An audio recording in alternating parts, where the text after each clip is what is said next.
What do you think on that? Be passionate about what you're talking about. Sorry? You be passionate Okay. about your topic. You must first believe it and be passionate about it to get someone else to believe what you are saying and give you a chance. You should know your material. You should know your facts. Because in order for you to persuade someone about something, you have to know your material. You have to know what you're trying to accomplish. So know your material well. Miss Vinny? I guess give a list of reasons why. Like you said, if you want to convince someone to go to your house, you need to give them a reason why. What's interesting in your house? Give them a list. Yeah, I think that's a very good reason. For example, if you want to persuade someone to choose, let's make a simple example. To choose certain university, for example, you need to list why.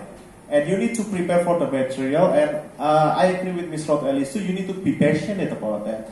No one going to listen if you speaking without enthusiasm, and people will think that even you are not enthusiastic about it. Why should I believe that? So I guess speaking with passion is a very good. And sometimes when we are talking like this, we are dealing with question and answer, right?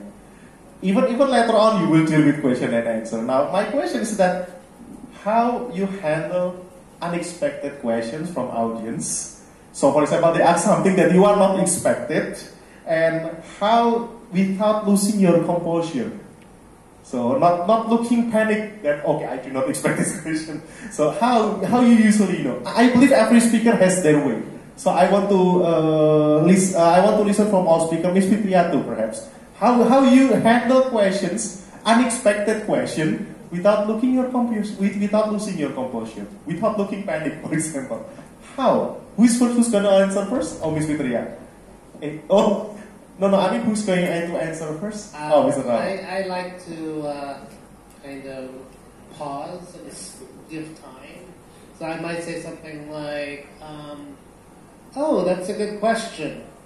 Okay. Gives me 2 seconds. Okay. Or I might say something like, "Oh, could you repeat the question?" It gives me time to think about my answer, because I don't want to give an answer that's not well thought out, right? So I don't want to give information that's not correct. So I have to think about it. Sometimes it takes a few seconds for me. So I try to stall. Yeah, this is your way. How with Ms. Rod Ellis? Oh my goodness. Well, my unexpected questions come from my students. Okay. And in that environment, it's not a stressful environment for me. And as an instructor, I don't have a problem saying that, well, I'll come back to your answer. Or, and that does not bother me at all. I think it would be in a situation like this that I would say, you know what? Raul is actually an expert on this topic. You should ask him. So you're an expert on this kind of topic. Pass it to someone else. Okay. Maybe that's my great advice. But in my classroom, I have no problem saying, I'll come back to you. Let me research it and then I'll come back to you. Okay. It's okay to say, I actually don't know the answer to that question right now, but let me look into it and I'll get back to you. That's what I say in my class. Because I don't want to pretend to know something that I don't. Oh, yeah. Very good. Ms. Fitria, what is your strategy? So, it often happen during the class, yeah. Sometimes if I got that question surprisingly, like, oh my God, what question? And then I just said, like Mr. Raul said, I just said, wow, what a question. That was a good question. Okay. So anyone, do you have any comments about this question? Yeah. That's a good way. I said so. Okay, guys, this is a very good question. This is a good discussion today here. So I think you guys will have the comment for this one. Okay, let me start from. Okay, you. What do you think about this one?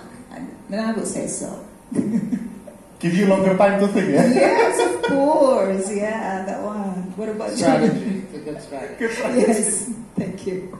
It's really what about you? Same thing. Usually, if my student asks questions that I don't know the answer, I will say, oh, I'm still learning about this. I will find out, and then tomorrow we'll discuss it again.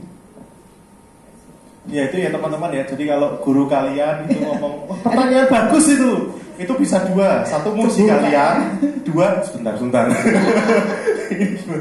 Atau bisa kayak Miss Fitria itu, wah pertanyaan bagus itu.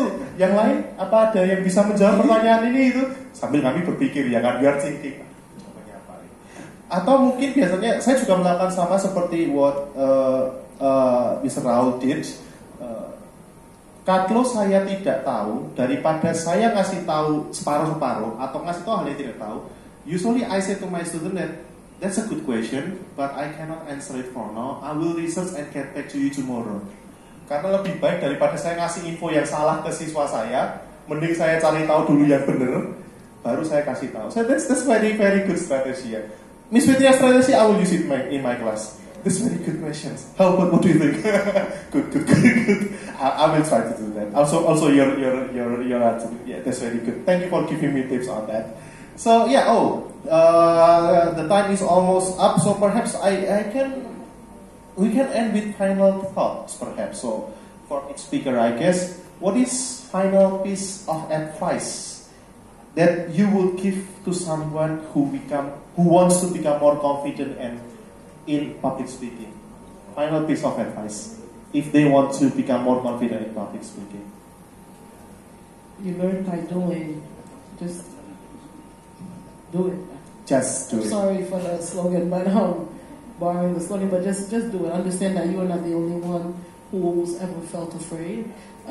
Feeling nervous is normal. It's not abnormal to feel afraid. So don't let that be in your way. The more you do it, the better you get at it. Okay, so from Mr. Ellis is just do it. From Mr. Alcalia? Just know what you're talking about, know your subject, practice, and then keep doing it. Keep doing it. Keep doing it, right? The more you do it, the more you'll become better at it. And that goes with anything, right? So, whether it's sports, cooking, speaking is the same thing. The more you do it, the better you're going to become.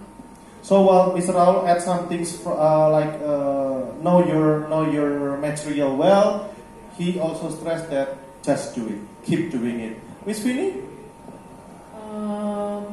Know your materials again, and just think that you're the only one in the room that knows the material more than the audience. Very good tips. Kalian adalah orang yang paling tahu material kalian. Orang lain yang mendengarkan itu belum tentu tahu. So be confident with it. And thank you. That concludes our first session with CUNY speakers. Please give a warm applause to them. And now we'll continue.